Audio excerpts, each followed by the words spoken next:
सगळे सोयरेची अधिसूचना राज्य सरकारनं रद्द करण्यात यावी यासाठी ओबीसी संघटनांनी पुण्यामध्ये बेमुदत उपोषणाला सुरुवात केलेली आहे। ओएसिस फर्टिलिटीच्या तज्ञांनी आयव्हीएफ उपचार पद्धतीद्वारे 1 लाखांहून अधिक जोडप्यांना मातृत्व प्राप्तीचा आनंद दिला आहे।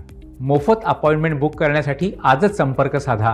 जोपर्यंत राज्य सरकार सगळे सोयरेची अधिसूचना रद्द करत नाही तोपर्यंत उपोषण मागे घेणार नाही असं इथल्या आंदोलकांनी स्पष्ट केलेलं आहे।